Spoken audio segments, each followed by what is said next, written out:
제4차 비상대책위원회 개회를 선언합니다. 먼저 문희상 비상대책위원장의 인사 말씀 듣겠습니다. 민주당 비상대책위원회가 출범한 지 일주일이 지났습니다. 안 들립니까? 다시. 민주당 비대위가 출범한 지 일주일이 지났습니다. 지난 한 주 동안 수도권과 영호나 대전, 충남을 돌면서 사죄와 참회의 상대를 올렸습니다. 국민이 주시는 회초리도 달게 맞았습니다. 국민 여러분께서 내려주신 질책과 격려, 저희들 뼛속 깊이 새기고 명심하겠습니다. 함께 눈물 흘려주시고 아파해 주신 국민 여러분 감사합니다. 민주당의 반성과 혁신을 이끌 두 개 위원회가 오늘부터 본격적인 활동에 들어갑니다. 외부 인사로 한상진 서울대 명예교수, 정혜구 성공회대 교수를 모셨습니다. 혹독하고 냉정한 평가를 바탕으로 민주당 혁신과 새정치 실현의 청사진을 마련해 주시기를 기대합니다.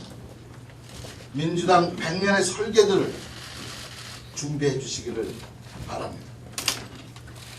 비대위는 평가와 혁신, 새 출발이라는 중책을 맡은 3개 위원회의 활동에 일체 관여하지 않을 것입니다.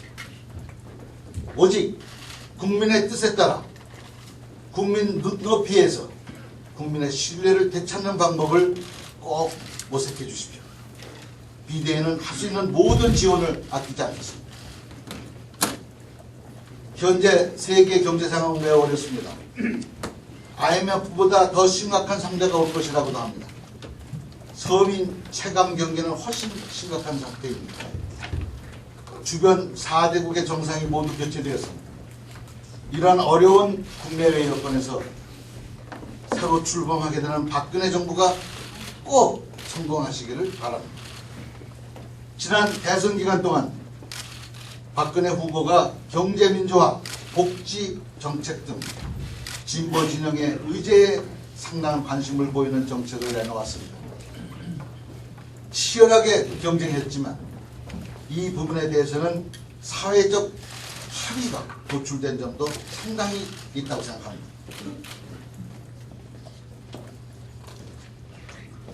아기가 태어나면 100일잔치, 돌잔치를 합니다. 취임 후 100일이 결정적인 시간입니다. 기본 방향과 틀이 모두 결정되기 때문입니다. 또 1년 내에 개혁을 못 해내면 그 다음은 더욱 힘든 게 사실입니다. 국민의 정부, 참여정부 모두 집권 초기에 참여했던 사람의 하나로서 취임 후 100일, 취임 첫 해의 중요성을 가장 뼈저리게 느낀 사람 중에 하나입니다. 마찬가지로 이에 대응하는 야당의 책임도 아주 매우 중요하다고 생각합니다. 무엇을 협력하고 무엇을 비판할 것인가는 앞으로 향후 5년간 여야 관계, 국가 발전의 시금석이 될 것이라고 생각합니다. 따라서 제안합니다. 우리 당의 공약과 박근혜 당선자의 공약 중 경제 민주화, 복지, 한반도 평화, 일자리 창출, 정치 혁신 등 공통사항에 대해서는 언제든지 적극 협조할 것을 분명히 밝힙니다. 또 우리가 협력하는 만큼 박근혜 당선자도 야당의 제안과 공약에 협력하기를 기대합니다. 이것이 새정치라고 생각합니다. 그러기 위해서 오늘 민주통합당은 비대위의 의결로 대선 공약 실천위원회를 출범시킵니다. 이 위원회는 첫째, 우리 당의 공약의 구체적인 실천 로드맵을 작성해서 적극 추진할 것입니다. 둘째, 박근혜 당선자 공약의 이행 여부를 확실하게 점검할 것입니다. 셋째, 그래서 대공황을 이긴 루즈벨트 시대 여야 합의로 신속 처리 방안을 만들어 경제 불황을 타개하고 경제 민주화와 복지국가를 만들었듯이 우리도 박근혜 후보 공약과 민주당 공약 중 공동의 합의를 도출해서 의제화하는 작업을 당장 시작하겠습니다. 이상입니다. 제가 농담삼아 얘기했는데 우리 비대위의 가장 중요한 업무를 2개로 마무리해야 된다. 물론 전당대회를 착실히 준비하는 것 그걸 이제 기본이고요. 2개를 해야 되는데 하나는 평가, 하나는 혁신. 평가는 최종적으로 백서의 형식으로 하기 때문에 색깔로 보면 화이트. 그리고 혁신은 결과적으로는 마지막 그림이 청사진으로 나와야 되기 때문에 블루. 그래서 화이트 앤드 블루라고 이름을 붙였는데 그 두 위원회에 어려운 책임을 맡아주신 두 분 어른이 와 계십니다. 우선 화이트 쪽에서 우리 평가를 해주신 한상진 교수님의 말씀을 잠깐 듣고 그 다음은 블루 쪽을 맡아주신 정혜국 교수께서 한 말씀 해주시고 그 다음에 우리 그 중도에서 마무리 지실 우리 전당대 준비위원장께서 한 말씀 하시고 그리고 모두 발언을 각 비대위원의 모두 발언을 듣도록 하겠습니다. 한상진 교수님. 네, 감사합니다. 두 분 다 머리는 화이시네요.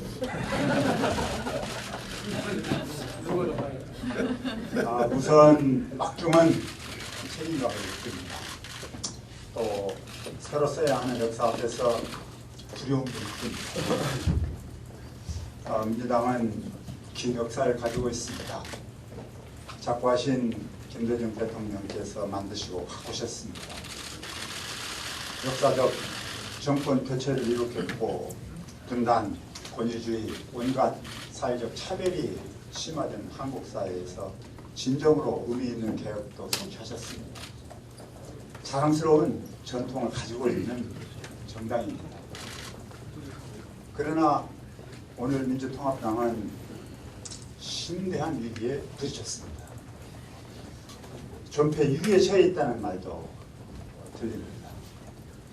지난해의 총선과 대선에서 민주당이 잘했으면 능히 이길 수도 있는 선거를 민주당이 잘못해서 패배했다는 낭패감이 널리 퍼져 있습니다. 이른바 멘붕 상태에서 아직 벗어나지 못하고 있는 사람들이 적지 않게 있습니다. 더욱 심각한 것은 제 생각에 민주당의 미래에 대해서 희망을 거두는 그런 민주당 지지 집단들도 적지 않게 있다고 하는 점입니다. 그것을 주위에서 많이 발견합니다. 이것이 오늘날 민주당의 현주소라고 생각합니다. 왜 이런 현상이 나오게 되었는지 여기 계신 비대위 위원장님, 위원들을 포함해서 그동안 민주통합당을 이끄신 지도부는 정말 냉정하게 생각하고 반성하고 또 새롭게 태어나는 그런 모습을 보여야지 되는 아주 중요한 시점에 있다고 생각합니다. 이런 상황 속에서 대선평가위원회가 오늘부터 활동을 시작합니다. 신뢰를 극복하기 위해서는 무엇보다도 대선 과정의 여러 가지 쟁점들에 대해서 명확한 사실규명이 선행되어야 될 것입니다. 저는 오늘 이 자리에서 대선평가위원회를 어떻게 운영할 것인가에 관해서 몇 가지의 큰 원칙을 말씀드리겠습니다. 이미 문희상 비대위원장님께서 말씀하셨지만 이 평가위원회는 독립성, 자율성을 생명으로 할 것입니다. 당내의 어떤 계파나 이념 성향으로부터 초월해서 오로지 사실규명에 진력을 다할 것입니다.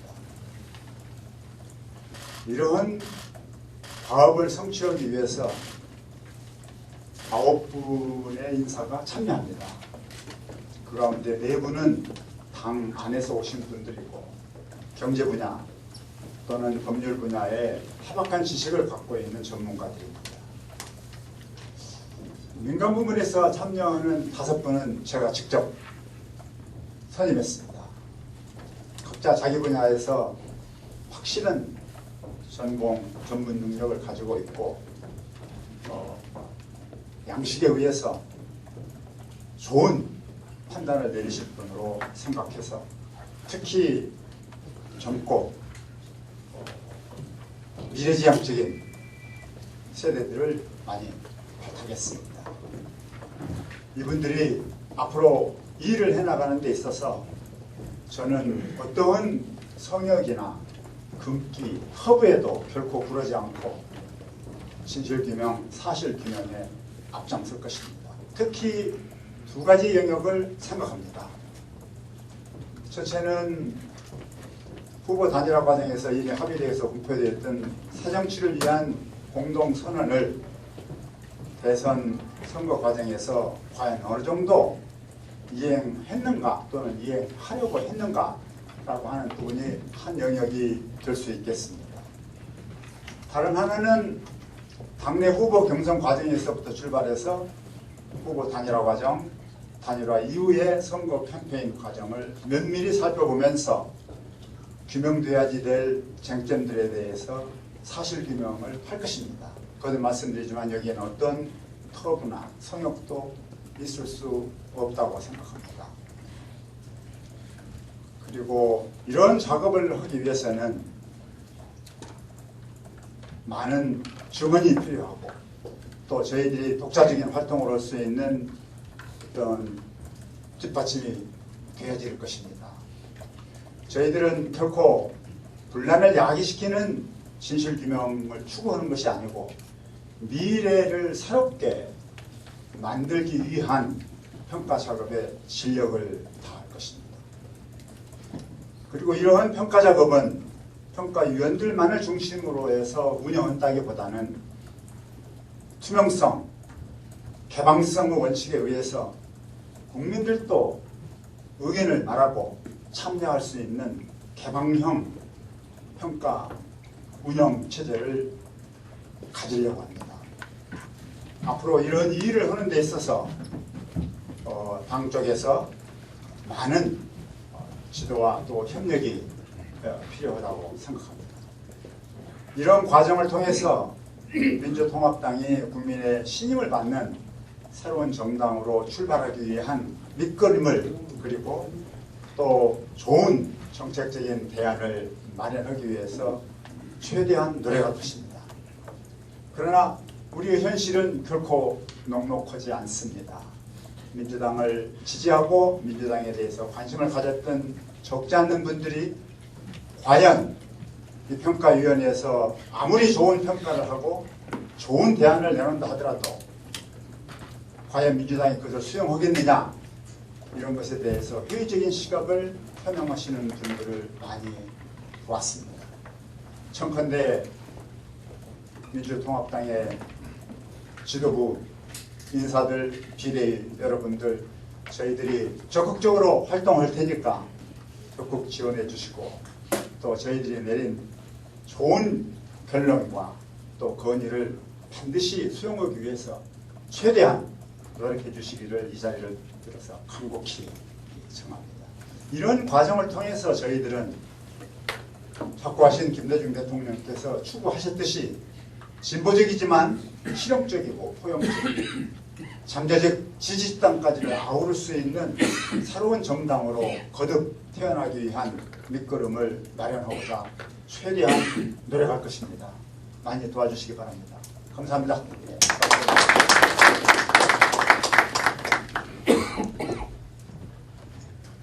정치쇄신 위원장을 맡은 정혜입니다.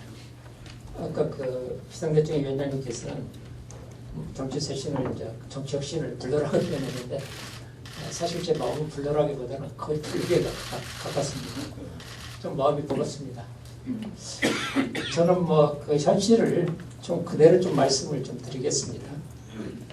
그 이번 대선 과정과 그 패배를 이제 통해서 보다 분명해진 것은 민주통합당이 혁신하지 않으면 안 된다는 그 사실 아닌가라고 생각이 듭니다. 그러나 유감스럽게도 민주통합당이 제대로 된 혁신을 이뤄낼 수 있을까 하는 의구심은 국민들에게 광범위하게 확산되어 있는 것 같습니다. 그것은 제가 볼 때 대체적으로 다음과 같은 이유 때문이 아닌가라고 생각합니다.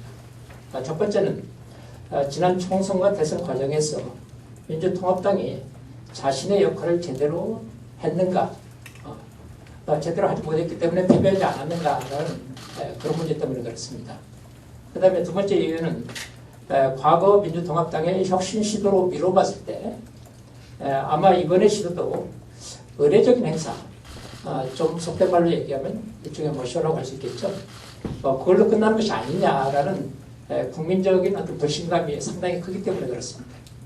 그 다음에 세 번째는 대선에 패배하고서도 계파의 사적 이해에서 벗어나지 못한 것 같은 그런 어떤 그 당내 인사들의 어떤 발언 태도들이 자주 나왔습니다. 그렇기 때문에 과연 민주통합당이 혁신을 제대로 할 수 있을까라는 그 국민적인 어떤 의구심이 상당히 퍼져 있는 게 사실이라고 볼 수가 있습니다. 민주통합당 비대위의 정치혁신위원장을 맡은 저로서도 국민들이 민주통합당에 대해서 가지고 있는 이 같은 의구심을 부인하기 어렵습니다. 구체적인 예를 좀 들겠습니다. 제가 이번에 정치혁신위원장을 맡으면서 다수의 외부 인사들에게 정치혁신에 참여를 요청을 했습니다. 그런데 상당수 거절을 당했습니다. 그런데 그 거절 과정에서 공통된 이유가 있었습니다. 그것은 뭐냐면 이번에 민주통합당이 정치혁신을 시도한다 해도 결국 그것은 과거의 사례로 봤을 때 실천되지 않을 것이다라는 그런 의견을 밝히셨습니다. 다시 말해서 과거의 전례를 볼 때 민주통합당은 혁신을 통해서 다시 태어나기 어려움이 아니냐라는 그런 의견이었습니다. 제가 이 말에 대해서 반박하기 좀 어려웠습니다. 왜 그런가 하면 저도 과거에 민주통합당이 수도 없이 혁신을 했지만 지금까지 그것이 제대로 실천이 됐는가라는 부분에서 자신할 수 없기 때문에 그렇습니다. 이것이 바로 현재 민주당이 처한 엄연한 현실이 아닌가 그렇게 생각하고 있습니다. 그런 점에서 민주통합당 비대위가 이번에 시도하는 정치혁신은 대다수 국민의 불신 속에서 앞으로 민주통합당이 서서히 일종의 고사되어가는 그런 길로 갈 것인지 아니면 민주통합당이 국민의 신뢰 속에 있어 다시 태어나는 그런 것을 가름하는 갈림길이 될 것인지 그 기로가 아닌가 그렇게 보고 있습니다. 바로 그런 점에서 이번 정치혁신의 의미는 저는 일종의 사직생이라고 봅니다. 죽을 각오를 다하고 그렇게 해야 살아날 수 있는 그런 자세로 임해야 되는 것이 아닌가 그렇게 보고 있습니다. 그리고 거기에는 개인의 이해나 계파의 이해 그런 것이 개입해서나 집에서는 안 된다고 생각합니다. 오로지 민주통합당이 다시 태어날 수 있는지 그리고 그것을 통해서 국민들의 신뢰를 다시 받을 수 있는지 그런 자세만이 필요하다고 생각이 듭니다. 그런 점에서 저는 이번 민주통합당 비대위의 정치혁신 시도를 정치적 레토릭이나 이사역으로 설명하고 싶지는 않습니다. 국민들에게 진정성을 가지고 최선을 다하고 그 결과에 대해서는 국민들이 판단하는 그것만 말씀드리고 싶습니다. 그렇기 때문에 바로 그런 점에서 정치혁신위에 대해서 민주통합당과 그 비대위도 그런 자세로 정치혁신위를 지원해 주었으면 좋겠습니다. 그리고 우리 한상진 교수님이 말씀하신 것처럼 그런 과정에서 위원회의 독립성, 개방성 그리고 더 중요한 것은 저희들이 좋은 세션을 받는다 하더라도 그것이 실천이 돼야 됩니다. 그렇기 때문에 마지막으로 실천성 이런 것을 담보해 주시기를 다시 한번 부탁드리고 싶습니다. 이상입니다. 전당대회 준비. 네, 이 당이 위중한 시기에 전당대회 준비위원장이라는 중책을 맡게 되어서 대단히 책임이 무겁습니다. 앞서 두 분의 위원장님께서 염려하신 대로 이번 전당대회가 우리 민주당이 부활할 수 있는 마지막 기회라는 심정으로 최선을 다하겠습니다. 먼저 새로운 지도부의 임기, 선거인의 구성 방법, 모바일 투표 개선 여부 등 지도부 선출의 구체적 룰을 정하는 것도 중요한 논의 사항입니다만은 이보다 더 중요한 것은 이번에 새로 출범하는 이 평가위원회와 혁신위원회에서 내린 결론이 구두선에 그치지 않고 새로운 정강 그리고 당헌, 당규로 제도화해서 당의 체질을 근본적으로 혁신하는 것이 이번 전대에 더 중요한 일이라고 생각을 합니다. 예를 들어 당의 노선을 어떻게 할 것인가, 또 국민으로부터 신뢰받지 못하는 정당을 어떻게 우리가 구조적으로 뜯어고칠 것인가 등등 비대위원장께서도 리모델링 수준이 아니고 재건축 수준의 전당대회가 되어야 한다고 하신 만큼 저희 준비원에서 해야 할 일도 많고 또 시간도 다소 걸릴 것 같습니다. 물론 최종 의결은 당무위와 중앙위 그리고 전당대회에서 내리겠지만 당원과 또 국민 그리고 지도부의 의견을 충분히 수렴해서 최선의 시안이 전대를 통해서 만들어질 수 있도록 노력을 다하겠습니다. 감사합니다. 차례로 원내대표. 네. 다음 박기충 원내대표 요청 모두를 있겠습니다. 네, 세 분의 말씀 감사합니다. 저는 원내를 일단 책임지고 있기 때문에 원내 현안 몇 가지만 말씀을 드리도록 하겠습니다. 아시는 것처럼 오늘은 헌법재판소 소장에 대한 인사청문회가 실시되는 날입니다. 이미 알려졌습니다. 줄줄이 사탕처럼 드러나고 있는 이동욱 후보자의 비리와 사익 추구를 보면 그야말로 비리 백화점 수준이다 이렇게 평가가 나옵니다. 항공권 깡이라는 이 공직자로서는 정말 생각할 수 없는 치졸한 행태에 국민들은 분노하고 있습니다. 오죽하면 법원 직원들 사이에서 이돈헐, 돈 먹는 흡입기라고 이돈흡이라고 이렇게 비아냥되고 있습니다. MB의 마지막 인사가 막장 인사의 극치를 보여준 것이다라고 평가하는 분도 계십니다. 그래서 법조계 안팎은 물론이고 진보, 보수 진영에 가릴 것 없이 해도 너무한다는 비판과 함께 청문회에 세워도 안 된다는 그런 여론이 높아지고 있는 게 사실입니다. 그럼에도 불구하고 어떻습니까? 새누리당의 이양구 대표 결정적 하자가 없다. 민주당은 더 이상 근거 없는 흐름을 그만둬라. 헌법 정신에 얼마나 투철한가가 중요하다. 또 더 이상 아니면 말고싶에 흠집 내게 하지 말아라고 하는 소리를 하고 있습니다. 모든 것은 국민이 평가할 겁니다. 정말 더 이상 안 되면 말고식에 후보자를 세우지 말기를 바랍니다. 비리백화점 후보, 이런 부적격 후보자를 내세운 MB정부와 이런 후보를 비호하는 새누리당은 국민에게 사죄해야 된다고 생각을 합니다. 박근혜 당선인은 당선 전 약속한 쌍용차 국정조사를 즉각 수용해야 합니다. 공장에서 자살을 시도한 후에 내사 상태에 빠져있던 쌍용자동차 노동자가 또 결국 18일 죽음을 맞게 됐습니다. 지난 2009년 5월 쌍용자동차 평택 공장에서 파업이 시작된 이후에 24번째의 죽음입니다. 안타깝습니다. 박근혜 당선인에게 묻고자 합니다. 다시 한번 묻겠습니다. 대한민국 노사 갈등의 대표적인 사안이라고 볼 수 있는 쌍용자동차 문제. 이거 해결 없이 사회 대통합과 국민 행복 시대가 과연 실현될 것으로 믿고 있는지 묻지 않을 수 없습니다. 신뢰와 약속을 목숨보다 귀하게 여긴다는 박근혜 당선인이 쌍용차 국정조사 등 그야말로 대선 전 공약에 대해서 왜 모르쇠로 일관하는지에 대해서도 묻고 싶습니다. 인수위의 대통합위원회를 만들고 취약지역 인사들을 위원으로 임명하고 취임식에 이른바 국민 3만 명을 초청하는 이벤트로 국민 통합이 이루어지지 않는다는 것에 대해서 명심해 주시기 바랍니다.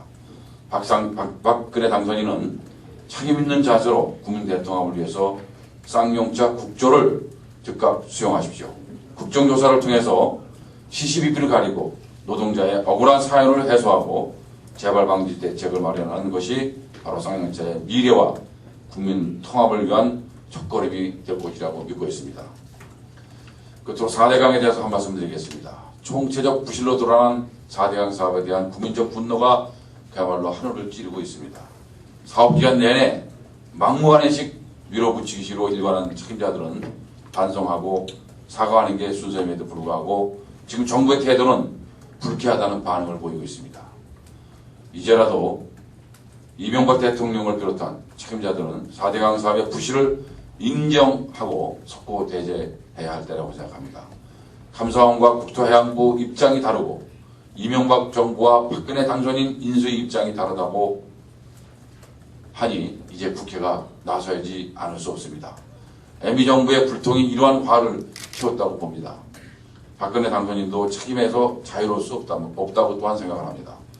불똥이 튈까 노심초사만 할 게 아니라 국정조사와 청문회를 실시하는 것이 국민의 요구를 수용하는 것이라고 저는 생각합니다. 우리 민주당은 국정조사와 청문회를 통해서 불법과 부실의 실체를 철저히 밝혀내겠습니다. 그리고 비리가 드러나게 되면 특검을 통해서 철저하게 책임자에 대한 그 책임을 묻지 않을 수가 없습니다. 이상입니다. 네, 다음으로 서른 비상대책위원회 의원께서 발언해 주시겠습니다. 우리 사회가 언제부터인지 사람의 죽음에 대해서 이렇게 무덤덤해졌는지 참으로 안타깝기 짝이 없습니다. 쌍용차 사태는 한 회사에서 죽어나간 사람의 숫자로는 기록적입니다. 24분의 분들이 목숨을 끊었습니다. 잃었습니다. 한 회사에서 이렇게 많은 사람이 죽어나가는 사례가 없습니다. 그런데도 우리 사회는 이래서 참으로 답답하리 많지 분노와 뭐가 없던 상태로 지금 진행되고 있습니다. 박근혜 당선자는 분명히 약속했습니다. 국정조사를 해서 쌍용차 문제를 해결하겠노라고. 박근혜 당선자는 대선에서 신뢰라는 이름으로 대통령이 된 것으로 저는 이해를 하고 있습니다. 국민 일반도 그렇게 알고 있는 것 같습니다. 아직 취임을 안 했습니다. 그러나 쌍용차 국정조사 문제는 지금 현재 임시국회에서 중요한 문제로 대두하고 있습니다. 그런데도 불구하고 새누리당은 국정조사를 안 하려고 하고 있습니다. 여러 가지 핑계를 댑니다. 그러나 기본적으로 24사람이라는 사람들이 죽어나간 이 상황에서 박근혜 당선자가 대선 당시에 국정조사를 하겠다고 약속한 상황에서 지금 임시국회가 열리는데 이 문제를 피해나갈 수는 없다고 생각합니다. 새누리당은 지금이라도 죽은 분들의 넋을 생각해서라도 쌍용차 문제를 국정조사를 해서 이 문제를 밝혀내야 합니다. 그래야만이 박근혜 당선자가 진정으로 신뢰를 지키고 약속을 지키는 정치인이라는 이미지를 받게 될 것이고 이 여부가 향후 5년간 박근혜 당선자의 국정 운영하는 데 있어서 중요한 주춧돌 역할을 할 것이라 생각합니다. 만일에 이번 임시국회에서 쌍용차 국정조사를 안 하고 회피해 간다면은 박근혜 당선자에 대한 신뢰는 그야말로 시작하기도 전에 신뢰할 필요 없다. 이런 생각을 국민 일반에게 남길 것이라 생각해서 박근혜 당선자를 위하는 심정에서 새누리당이 꼭 국정조사에 임할 것을 간곡히 당부합니다. 이 문제가 해결이 안 되면은 박근혜 당선자는 5년 동안 신뢰를 지키지 않은 정치인의 좋은 사례로 이 쌍용차 문제를 국민들이 들고 나올 것이라는 것을 꼭 기억해야 할 것입니다. 이상입니다. 네, 다음은 김동철 비상대책위원회 발언이 있겠습니다.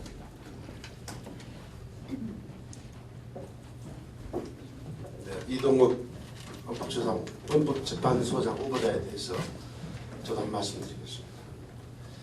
이동욱 후보자는 첫째, 국가관이 의심되는 사람입니다. 위안부 피해배상 위헌, 친일재산환수법위원회에서 드러나듯이 국가관이 의심스럽습니다. 두 번째, 헌법상의 기본권 의식이 없습니다. 미네르바 구속이 합헌이다, 야간 집회 금지가 합헌이다 해서 드러나듯이 기본권 의식이 없는 사람입니다. 세 번째는 공직, 공금, 공무원들을 사적으로 이용한 것이 지금까지 드러난 수십 가지 비리 의혹에서 드러났습니다. 말하자면 공인으로서의 의식이 없는 사람입니다. 대한민국 국민의 한 사람이라는 것도 부끄럽습니다. 그런데 대한민국 국민의 한 사람이 되기에도 기본이 되어 있지 않은 사람이 헌법 가치를 수호하는 헌법재판소의 수장이 되겠다? 천부당 만부당한 일입니다. 첫째는 이런 사람을 후보자로 내정한 이명박 대통령과 박근혜 당선인에게 일차적인 책임이 있습니다. 따라서 지금이라도 박근혜 당선인과 새누리당은 이동욱 후보자의 사퇴를 유도하는 것이 맞습니다. 만약 그것도 어렵다면 우리 국회는 이것을 표결로서 국민의 목소리를 대변해야 할 것입니다. 박근혜 당선인이 국가기강을 바로 세울 수 있을 것인가 없을 것인가가 이동욱 후보자의 중도 사퇴를 시킬 수 있느냐에 달려있다고 생각합니다. 이상입니다. 네, 다음은 문병호 비상대책위원회 발언이 있겠습니다. 예, 문병호 의원입니다. 오늘부터 이틀 동안 이동욱 헌재소장 후보자에 대한 인사청문회가 열립니다. 비위 종결자 수준의 사람을 위해 인사청문회까지 해야 되는 것인지 개탄스럽습니다. 이동욱 후보자는 위장전입, 업무 추진비 부정 사용 등 확인된 개인 비위만 17건입니다. 부천지원장 시절 조폭, 두목, 부당석방 개입 의혹 등 미확인 의혹도 14건에 이릅니다. 인사청문위원들에게 제출한 해명 내용도 졸렬합니다. 그리고 또 다른 비위 사실도 계속 드러나고 있습니다. 한마디로 말해서 이동욱 후보자는 부적격 사유가 너무 많은 후보입니다. 2000년 인사청문회 도입 이후에 가장 부적격 사유가 많은 후보라고 합니다. 이런 사람이 헌재 소장이 되면 사회 통합이 되지 않을 것입니다. 국민들은 사회 지도층에 대해서 어떠한 존경과 기대도 가질 수 없을 것입니다. 헌재와 법치주의 권위도 땅에 떨어지게 될 것입니다. 지금이라도 이동욱 후보자는 자진 사퇴할 것을 촉구합니다. 그리고 이명박 대통령은 이동욱 후보자에 대해서 지명 처리할 것을 다시 한번 촉구합니다. 민주당은 민생 정책 정당으로 거듭나고 현대화되어야 할 것입니다. 이번 대선에서 패배한 주요 이유 중에 하나가 민생 문제 해결에 대해서 국민들에게 믿음을, 신뢰를 주지 못했기 때문이라고 생각합니다. 민주당이 나갈 길은 첫째도 민생이요, 둘째도 민생이요, 셋째도 민생입니다. 앞으로 민주당이 수권정당이 되기 위해서는 철저한 민생 중심 정책 정당으로 거듭나야 될 것입니다. 이런 점에서 앞으로 당의 정책위원회나 민주정책연구원의 위상을 격상시킬 필요가 있다. 저는 그렇게 주장을 합니다. 앞으로 우리 당의 총력을 정책, 민생 분야에 집중해야 된다. 그런 말씀을 드리고 오늘 대선 공약 실천위원회의 출범도 그런 흐름에서 대단히 의미가 있는 것이다. 그렇게 저는 평가합니다. 이상입니다. 네, 다음은 배재정 비상대책위원회 발언이 있겠습니다. 네, 배재정입니다. 저는 좀 다른 이야기를 하겠습니다. MB 정권에서 가장 큰 희생을 치른 분야 중 하나가 바로 방송 등 언론 분야일 것 같습니다. 지금 정권 교체기에도 방송의 공정성, 공공성 회복, 그 실마리를 찾기 힘듭니다. 19일입니다. KBS ETV 이야기쇼 두드림에서는 2013년 평창 동계 스페셜 올림픽 조직위원장인 나경원 씨가 오늘의 멘토로 출연했습니다. 지난 서울시장 선거 과정에서 불거진 1억 피부과 설에 대해서 일방적으로 자신의 입장을 해명했습니다. 오늘의 멘토라는 컨셉과 선거 과정의 의혹 해명이 어떤 관계가 있는지 국민들이 납득하지 못하고 있습니다. 앞서 지난 16일에는 MBC가 특별 대담 형식으로 칼기 폭파범인 김현희 씨 인터뷰를 내보냈습니다. 편성표에도 없던 것입니다. 이를 방송 하루 전에 실무진에 통보해서 끼워 넣기 했습니다. 그런데 이를 지시한 것은 방송문화진흥회의 여당 소속 이사들이었습니다. 방문진은 MBC 경영진들의 경영 행태에 대한 감시를 하는 곳이고 사장을 임명하는 곳이지 편성에 관여해서는 안 되는 조직입니다. 이걸 요구하고 또 경영진이 이를 수용해서 프로그램을 제작한 것은 있을 수 없는 일입니다. 칼기 테러 유족들은 테러범에게 면죄부를 주는 것이었냐며 울부짖고 있습니다. 지난 17일 감사원에서 4대강 사업 감사 결과를 발표했습니다. 이 보도는 더욱 기가 막힙니다. MBC와 SBS 저녁 뉴스는 20번째 꼭지에 가까운 시점에 감사원 감사 결과 보도를 했습니다. KBS는 9번째 꼭지에 내보내면서 일부 부실하게 진행된 것으로 확인됐다며 일부의 방점을 찍어서 심각성을 축소하는 듯한 의혹을 낳았습니다. 이명박 정부 초기 광우병 쇠고기 촛불 전국에서 시위 취재에 나섰던 공중파 카메라들이 시민들로부터 외면받고 심지어 집회장에서 쫓겨나는 봉변을 당한 적이 있습니다. 지난해 파업을 통해서 잃어버린 국민적 신뢰를 회복하기 위한 뼈를 깎는 고통을 겪어야 했습니다. 지금 대선 이후에 방송이 언론으로서의 정도를 걷겠다는 의지를 보여주지 못한다면 국민적 신뢰의 실추는 다시 회복할 수 없는 나락으로 떨어질 것이라는 경고를 보냅니다. 지금 왜 국민방송, 대한방송 논의가 일어나는지에 대해서 방송은 깊이 새겨야 할 것입니다. 저희 민주통합당은 앞으로 민주당 언론대책특위를 통해서 이 문제를 집중적으로 제기할 것임을 밝혀둡니다. 이상입니다.